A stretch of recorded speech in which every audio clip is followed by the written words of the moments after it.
I started thinking, if I just make it through to grade 12, I could do all these cool things because I'm going to be the sort of top dog. And I start doing that and I make it to grade 12. And then I start looking around and I think, if I only got into university, I could do these wonderful things that I couldn't have done before. So then I get into university, I get into my engineering program at a really good engineering school, and I start looking around and start saying, what, this is really tough. I'm really struggling with this, but if I work really hard, I can keep going, and then I can get into a master's program. So then I do that, right? I work really hard, I study all the time, and then I get into a master's program, which was really good, and it was a fun experience, and I do it really quickly, right? So a lot of people tend to do it. They took 2 years. I did mine in a year and a little bit. And I tried to speed it up and get it through as quick as possible. Because if I do that, then I can get this wonderful job. And, I can make a lot of money and have a wonderful life. So I do that. And then I start thinking about, well, if I only had a PhD, then it would be just wonderful, because then I would be perceived as an expert in my field. And then people would want to come talk to me about all these kind of really cool things.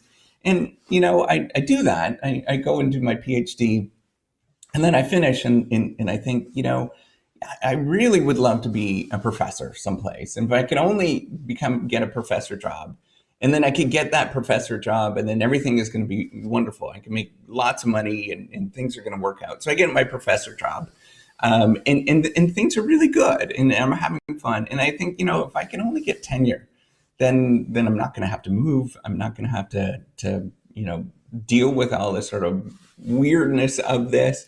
And so I get tenure. And I start to realize, and recently I started to realize, and maybe that's what this whole journey is all about, is that, things don't necessarily all that change as you're going through this process.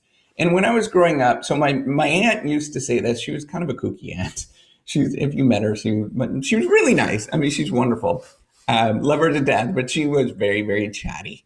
My Auntie Teresa, very, very chatty kind of person, but she would just kind of say random things all the time. And she used to say, when looking at other people that were maybe of higher status in society, or, maybe it was, we grew up, we had everything we needed, but we weren't wealthy. Our entire family was not wealthy, right? None of us, nobody was like physicians, or, my dad worked at a pulp and paper mill for many years. My mom looked after us and tried to make sure that everybody else was doing,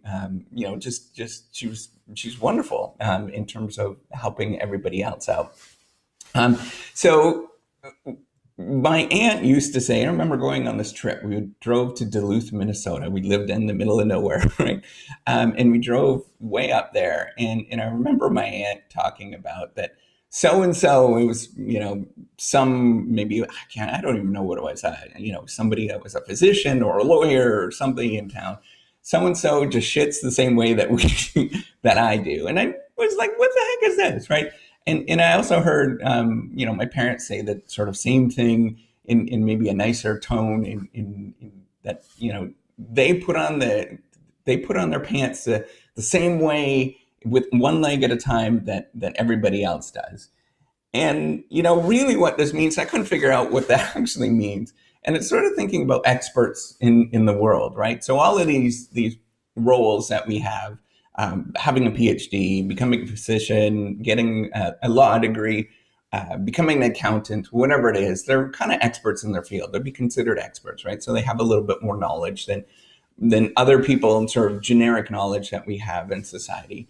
And I didn't really get what they were getting at. I kind of get what they're getting at, but I didn't get it. And it really is sort of telling about that, they're just normal people, just like absolutely everybody else, right? So we all have these normal human struggles, right? As a PhD, I still have these normal human struggles. You watch all these videos that I put out.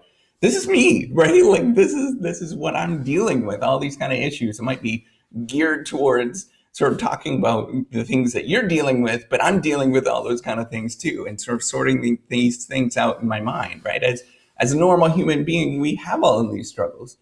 We all make mistakes with the things that we're doing. I don't know if this is a good idea in terms of doing these videos and being really public about this kind of stuff, but I do know that other people are experiencing these kind of things, and there's some of these ideas are resonating with people, and I hope some of them are helping people. But the more that I talk about my own mistakes and all these kind of crazy sort of my own flaws, the kind of the better that I feel. And hopefully it's, other people get to see that they're not going through, kind of weird and crazy things themselves.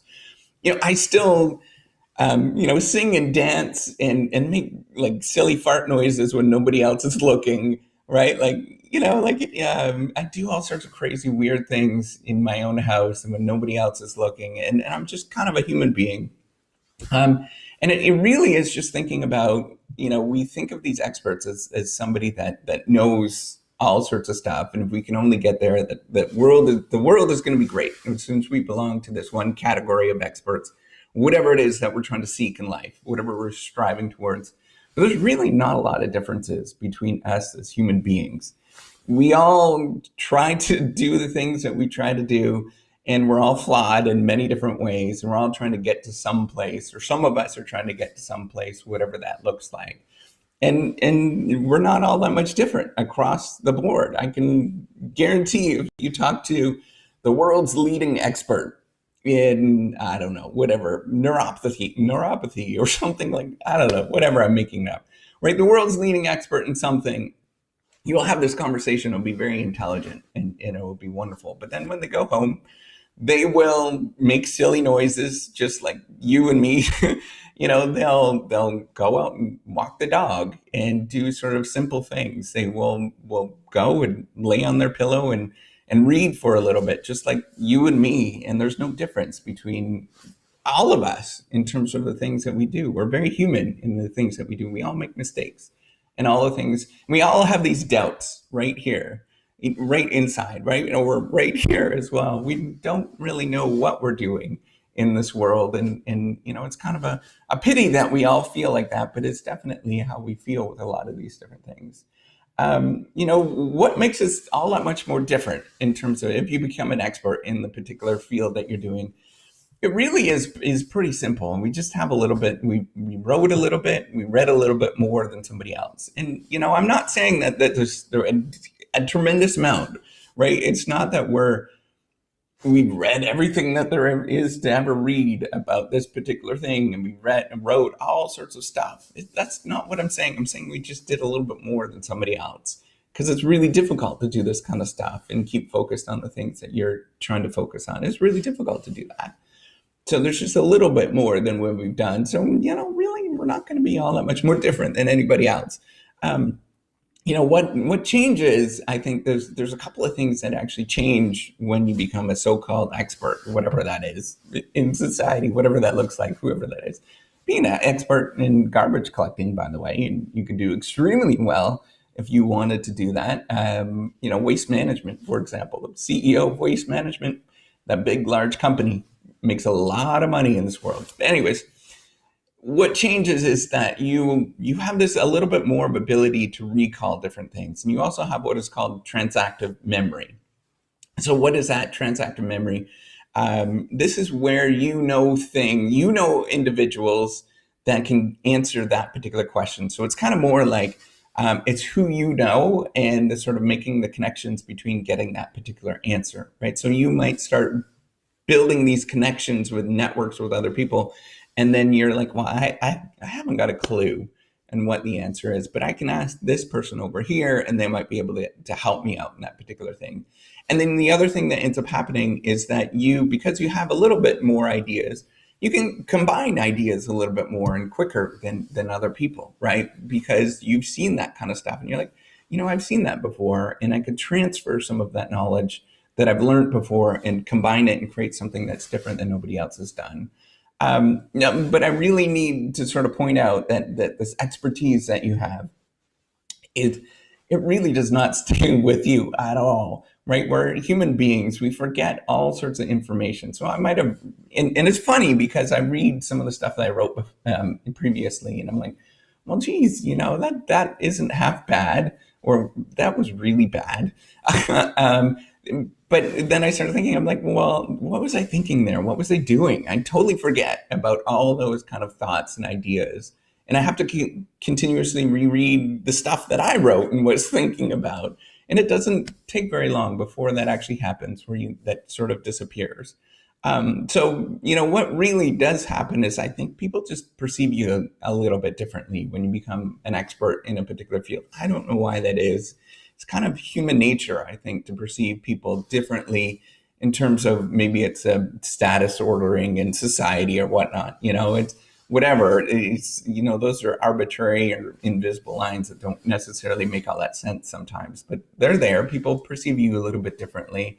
And then the other thing, in sort of as a a side that comes from that, or corollary, as I might say, that comes from that, is that you do get a little bit of more resources from other people because they just trust you, because they see that you've done something before, and that they might actually trust the things that you are doing. So these silly YouTube videos, I've done a lot of them, and after you've watched a bunch of them, you start to realize that, I'm just a normal human being, totally dealing with all these struggles that everybody else deals with. And I don't view myself in any sort of way as, an expert in a particular field, other than the fact that I've just read a little bit, more than probably some people about a particular topic. But that's such a tiny little topic that it doesn't necessarily all that matter to the rest of the world.